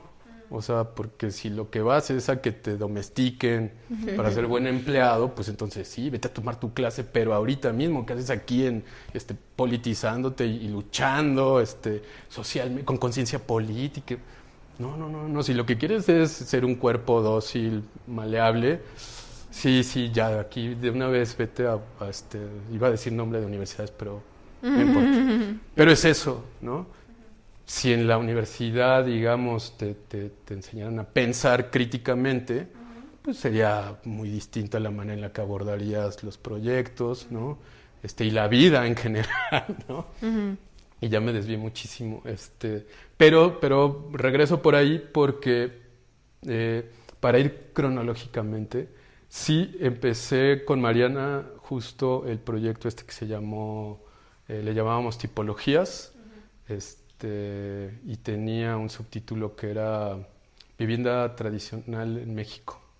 Estado actual de la vivienda tradicional en México.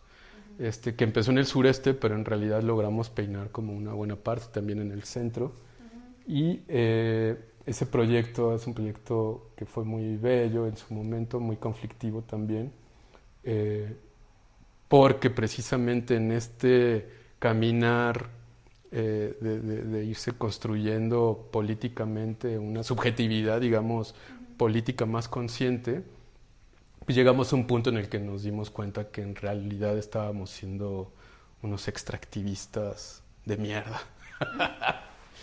Hay más extractivismo de mierda que el que nosotros estamos haciendo, pero sí, ¿no? Que era llegar a extractivismo académico, ¿no? Extractivismo en el sentido de que llegábamos a ciertos lugares. Por ejemplo, iniciando el proyecto, pensábamos en rescatar los saberes que se están perdiendo, ¿no? Era muy, ahora podríamos decirlo así, como muy Salvador Blanco, ¿no? Así de voy a ir a salvar los saberes de la cultura maya porque se van a perder, y así era como... Y por más que de verdad teníamos una relación importante con las comunidades con las que íbamos y que intentábamos en la medida de lo posible ser lo más cercanos y lo menos extractivos, que no sabíamos todavía al principio que éramos muy extractivos, lo hicimos hasta que, bueno, en este caminar llegó un punto en el que fue así de no podemos seguir con esto, no así, pues, ¿no? Porque el camino que seguía iba a ser y que así lo habíamos planteado en algún momento, era hacer un libro donde vinieran nuestros nombres como autores, un libro muy bonito, y que entonces se convirtiera en un hito porque llevábamos por lo menos 30 años de que no se tocaba el tema de la arquitectura tradicional en México, y fuimos a platicar con Valeria Prieto, que era la arquitecta que lo había hecho, pero entonces en un momento dado, y además porque hubo ahí algunos temas en medio fuertes de afectos, medio como de traición. Que no voy a ahondar en eso, pero fue algo como que dijimos, tenemos que parar esto, así. Nos ganamos unas becas con eso y también hubo un síndrome del impostor en algún momento. Entonces lo frenamos, tenemos el material ahí y está como, no sé, como esperando que suceda algo, o a lo mejor nunca sucede nada, pero fue otra vez eso, fue tomar una posición ética, política respecto a nuestro propio trabajo, muy autocrítica, y decir, no estamos de acuerdo en hacer esto. Si no estamos de acuerdo en que lo hagan otras personas, pues mucho menos nosotros. Entonces nosotros sí le vamos a parar, entonces le paramos. Pero formaba parte de una politización, ¿no? De nuestro hacer. Y ahí es donde podría meter a lo mejor este proyecto que se llama Undercover, que es un proyecto también, tal vez es uno de los primeros donde más claramente tomo conciencia política, o por lo menos tiene unas bases de crítica política importantes. En el 2017, tras el sismo, el primero que pasó, Oaxaca, Chiapas y así, Mariana y yo nos invitaron, fuimos a hacer como una especie de recuento de daños, regresamos, estábamos muy afectados, luego sucede el sismo acá, salimos a ayudar como podíamos en otros momentos como de organización espontánea donde el Estado no existe, pero ya había aprendido el Estado, entonces a las 7 de la noche ya el ejército había tomado los derrumbes y el control, digamos, del asunto, terrible, pero bueno, a partir de eso pusimos un centro de acopio, lo mantuvimos yo creo que como un mes y medio, hasta que fue, bueno, pues ya no podemos seguir con esto porque no es lo que nos dedicamos, necesitamos hacer otras cosas, etc. Pero ya me había quedado yo con muchas ganas de poder hacer algo al respecto, pero desde mi hacer. Y fue en 2018, si mal no recuerdo, donde se publicó un artículo que se llamaba La corrupción mata, y era una investigación periodística que había sacado a la luz cómo una gran cantidad de los edificios que se habían colapsado, que habían quedado dañados del sismo, tenía una causa directa a la corrupción, ¿no? Corrupción entre inmobiliarias y el Estado. Entonces dije, yo quiero hablar de eso, es eso lo que quiero hacer, nada más que no sé cómo.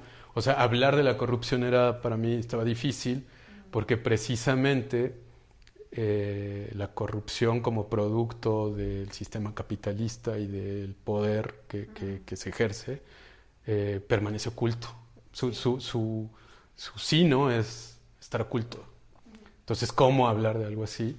Y como lo traía aquí, digamos, estoy como tratando de reducir todo el asunto. Como lo traía muy presente en mí, en el cuerpo, vi estos edificios que empezaron a surgir con telas negras y en algún momento, así como una especie de epifanía, dije, es eso.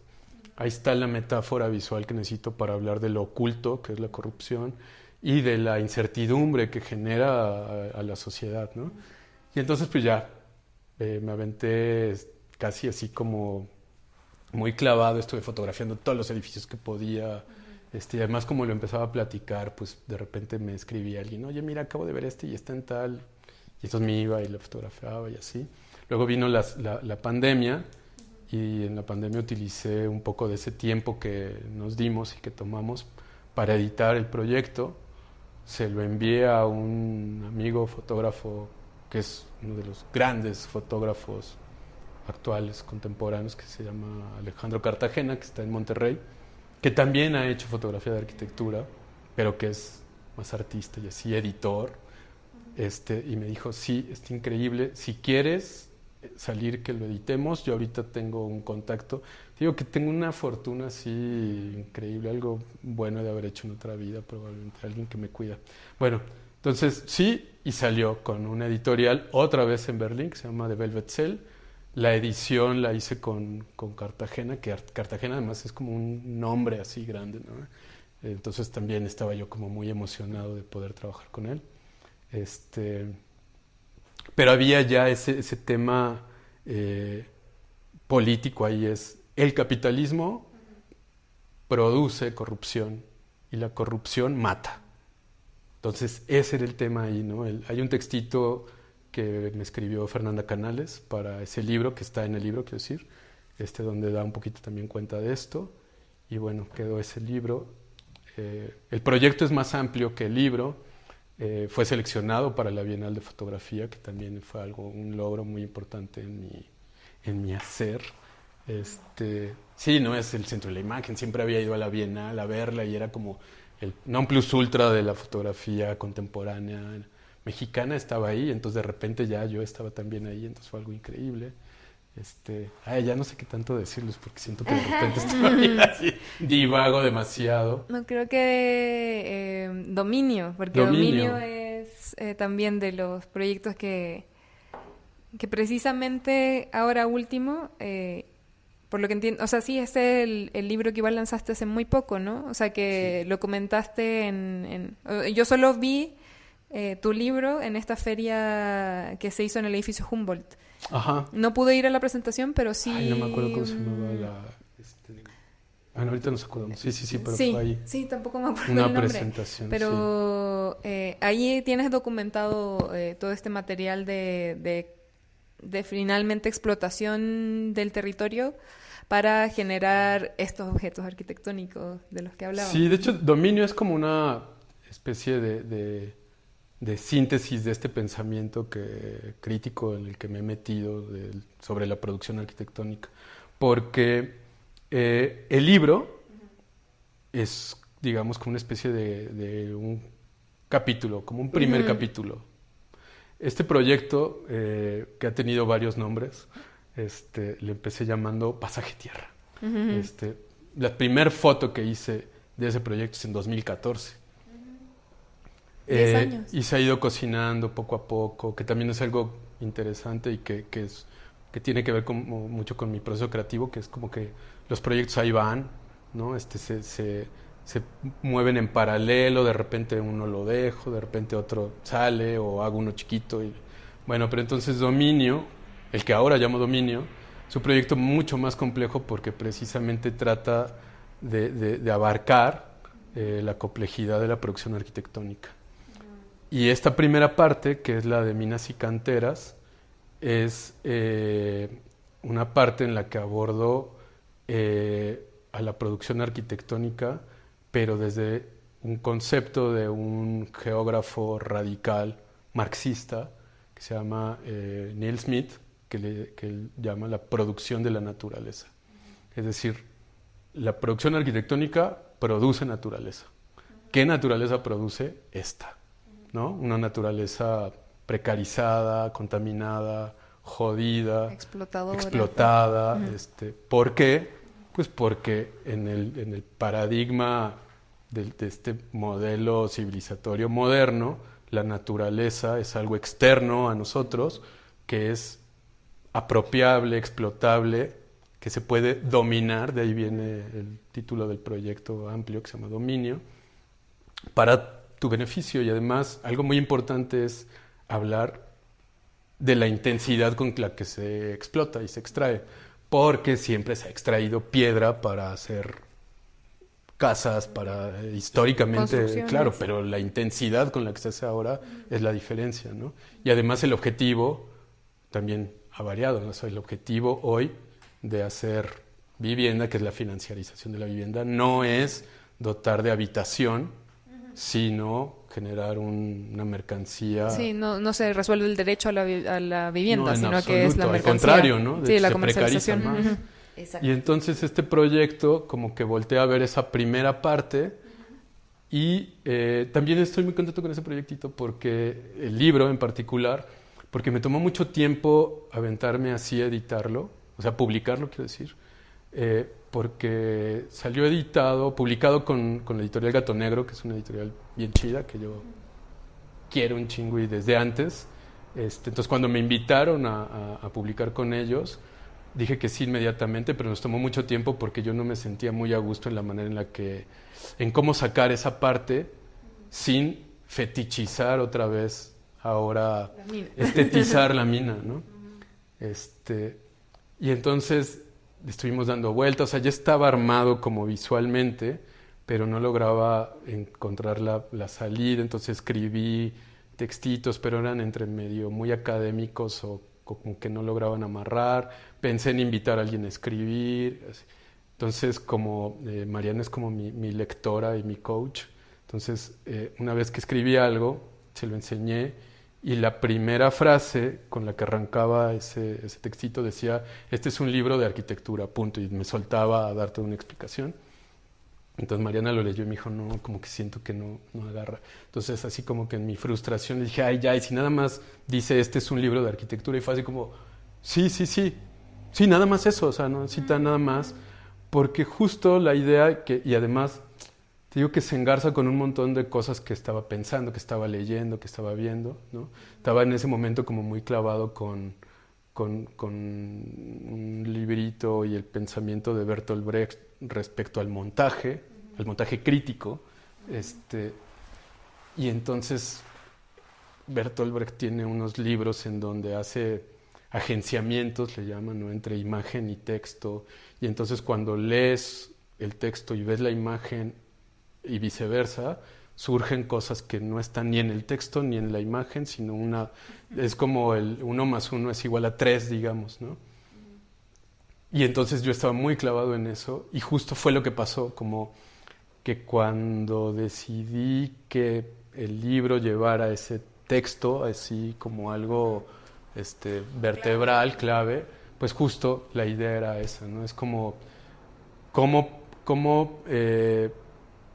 poner en un estado psicológico a alguien que va a ver este libro, que va a acercarse al libro, pensando en que existe una idea hegemónica, ideológica de la arquitectura. Entonces, si tú le dices a alguien, este es un libro de arquitectura, yo pienso que en su mente va a empezar a brotar edificios, ¿no? Objetos arquitectónicos, y que cuando se enfrente al libro no va a haber ni un solo, ya voy a estar spoileando el libro, no va a encontrar ni un solo edificio, y entonces mi idea sería que eso desencadenara una reflexión que dijera por qué me dicen que esto es un libro de arquitectura si no hay edificios, y que eventualmente pudiera decir, claro, pues porque esto tiene que...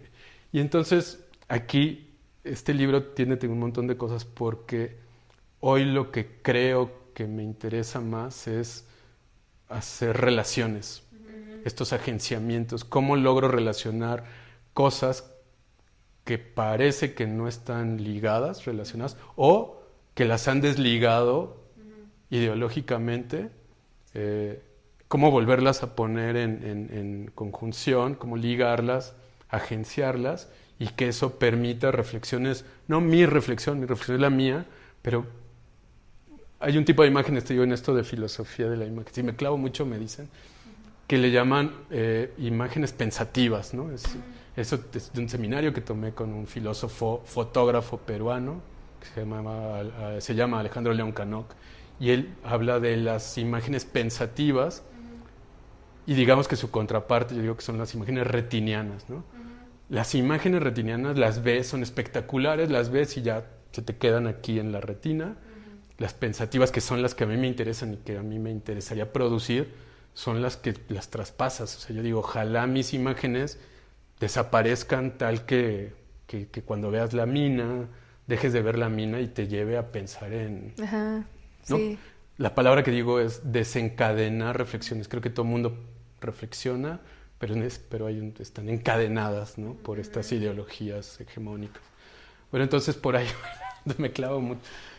Estas imágenes pensativas es lo que me interesa a mí producir, generar los libros. Por eso hablaba hace ratito del montaje, porque puedes tú tener un grado de control entre qué imagen va primero y qué imagen va después. Y cuando va pasas entre la medio. imagen a dónde va. Todo eso es algo que a mí me importa, más allá de una imagen espectacular. Trabajo, por ejemplo, en series, ¿no? Así digamos, desconfío, como alguna vez decía, desconfío de las imágenes solas, ¿no? De lo o sea, lo universal, lo unívoco, desconfío completamente. Estoy más en lo en lo abierto, y eso para mí es multiplicidad de imágenes, ¿no? Así, ahora, por ejemplo, estoy trabajando más como en cuestiones más de collage, no necesariamente collage, pero sí el enfrentar imágenes, sobreponerlas, etcétera. Sí, por ahí anda el asunto. Onis, creo que, o sea, entre más nos cuentas, más nos surgen preguntas y como querer hablar. Ajá. Cada uno de tus proyectos podríamos hacer un episodio de podcast. Tal vez podemos hacer como mini cápsulas, no sé. Pero lo que como a manera de ya ir cerrando el episodio, me quedo reflexionando justo como has abrazado de repente como estos binomios de contradicciones que le llamas, porque eso es algo que, como decía al principio, que todos nos podemos como identificar con lo que nos estás contando. Y por el otro lado, creo que lo que estoy aprendiendo de ahora, cómo nos cuentas la manera en la que nos narras tus proyectos, es que pues no solamente, o sea, la arquitectura no, o sea, como dejemos de ver a la arquitectura como un producto y entendámoslo como algo sistémico, ¿no? O sea, que tiene diferentes tangentes, que no es la arquitectura, sino las arquitecturas, ¿no? Y cómo se van, cómo se va produciendo a través de diferentes relaciones, que las relaciones también es algo que veo constante en tu trabajo, ¿no? O sea, como no nada más, o sea, las relaciones que has tejido con las personas también te han llevado a otras cosas y eso forma parte de la producción de la arquitectura, no es como algo que se dio por sí solo, ¿no? Entonces, eso me parece interesante tu trabajo, como de aprender a darle la vuelta, a tener un pensamiento un poco más crítico, a pesar de tener una tarea, por así decirlo, como que se sentía al principio comercial, ¿no? Como se siente ahora más como una cosa crítica y que a través de tu trayectoria pues ha estado presente. Entonces eso creo que es como muy inspirador para quienes te estamos escuchando. Y pues nada, Onis, muchísimas gracias y felicidades por todo esto que veo constante de como justo algo muy de arquitecto, de el hacer, el producir, el hacer cosas, ¿no? Aunque de manera diferente, pero al final de cuentas también son algunos productos diferentes. Entonces, pues nada, qué increíble trayectoria, Onis, felicidades. Muchas gracias. No, estoy pensando, o sea, obviamente también me sumo a los agradecimientos por confiar en nosotras. Sí, también, por querer contarnos y tener este espacio de platicar como un espacio de resistencia. Pero sí, muchas gracias. Sí, no, muchas gracias a ustedes. Nada más me quedo pensando yo, y que es darle vuelta, es como si realmente sería importante ser o no arquitecto o identificarse o no como arquitecto. Ahí uno de los temas importantes es esa idea que es parte de la construcción de este modelo civilizatorio moderno, que es la profesionalización. Sí. ¿No? O sea, arquitectos, como los conocemos hoy, llevan 200 años. O sea, sí, nada. Es poco, es muy decir, poquito. Antes de esta construcción que, como platicábamos, cobra sentido en un sistema capitalista que mercantiliza absolutamente todo. O sea, cuando digo todo, es todo. Toma sentido el ser o no arquitecto, pero en realidad, o sea, no es algo relevante. De hecho, el concepto arquitectura es un tema a discutir, ¿no?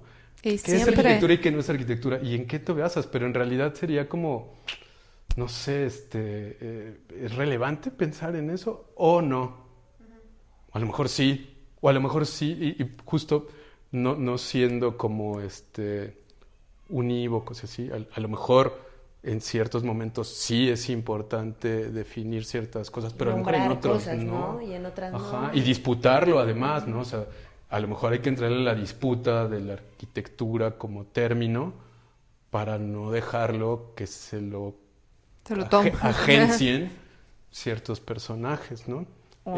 Por ejemplo, el hacer ciudad, ese es un eslogan mercantil hoy en día. Yo escucho hacer ciudad y veo las letritas de Pueblo Mágico que dice hacer ciudad y veo a los arquis que dicen que hacen ciudad haciéndose selfies ahí. O sea, sí, o pienso también en desarrollo inmobiliario que pero deberíamos de disputar el hacer ciudad, porque el hacer ciudad en algún momento tuvo connotaciones positivas. Hoy para mí no. Pero a lo mejor hay que disputarlo como... Y salirnos también, de verdad, salir, diría ya, porque otra vez me pongo a hablar así, como salirse de la esfera de lo arquitectónico. O sea, el profesor que dice que la pasión por la arquitectura es increíble, sí, pero no es lo único en la vida, ¿no?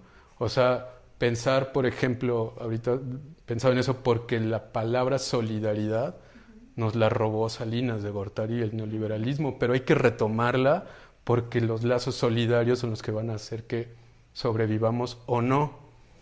Pero si les cedemos el decir y el ver, el mirar, pues precisamente nos volvemos estos cuerpos dóciles, maleables, empleados.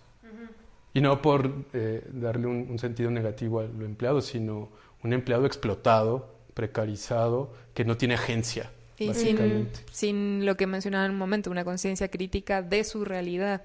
Y, o sea, también entendiendo como... O sea, sé que es complejo, ¿no? O sea, hablar de eso porque también... ¿De qué manera puedes despertar esa conciencia crítica si ya estás siendo explotado? O sea... Sí. Sí, ¿en qué momento cabe... o sea, hay espacio para ese pensamiento? O sea, estás tan... Sí, es terrible porque justo el sistema está de tal manera configurado que ni siquiera tengas el tiempo. O sea, otra de las cosas que nos han robado y que hay que retomar es el tiempo, claro. ¿no? Porque el tiempo no es el tiempo productivo de horas, minutos, ese es un tiempo capitalista, pero el tiempo es otra cosa que deberíamos de retomar pero eso es el privilegio que tenemos. Y el privilegio, tienes que hacer algo con tu privilegio, es decir, ya lo tengo yo, no lo pedí, nací en la Unidad Santa Fe, que ya es un privilegio, y tengo el privilegio de aventarme seminarios de filosofía en YouTube. Bueno, pues sí, ese es un privilegio, pues entonces ahora lo tengo que ocupar, y dónde lo ocupo y cómo lo uso y a dónde lo llevo, tiene que ver con mi conciencia crítica y mi posición política. Entonces ahí se cierra el círculo. Mi privilegio ya no es mi privilegio, sino lo uso para poder transformar a mí en primer término en este camino de deconstrucción, construcción, ¿no? Y eventualmente que eso pueda contribuir de alguna manera. Ni sé cómo. O sea, ni siquiera el objetivo de mis libros es... ¿no? Soy yo y que desencadenen reflexiones, sí, pero ni sé qué reflexiones. Y ya, gracias. No, gracias, Onis. No, hombre. Que si alguien te quisiera contactar para hablar de estos temas, para editar un libro, para lo que sea, ¿dónde te puede contactar? Sí, pues yo creo que en redes básicamente utilizo Instagram, es @onisluque, doble N y latina S.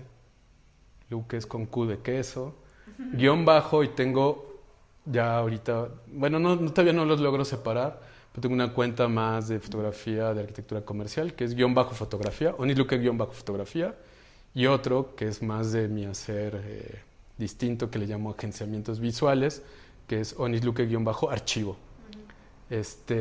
Eventualmente doy talleres, estoy preparando uno porque muchas de estas cosas son pensamientos que he estado ligando los últimos 3 o 4 años, pero mi último taller tenía, o todavía no tenía estos matices. Voy a preparar uno, tengo muchas ganas de dar uno, y ahí pues es un buen lugar. Pero sí, quien se acerque a mí, yo encantado de platicar. Ay, muchas gracias. No, hombre, gracias al contrario, muchas gracias a ti, Onis, como dice Cami, por la confianza. Y pues bueno, muchas gracias también por escucharnos. Nosotras estamos como, bueno, si nos quieren buscar por Gmail, otros.entregables. Otros@gmail.com. Ajá. Y en Instagram es @otros.entregables. Ahí también, pues bueno, estamos leyéndolo siempre. Y pues nada, pues muchas gracias y nos vemos en el siguiente episodio. Gracias. Gracias.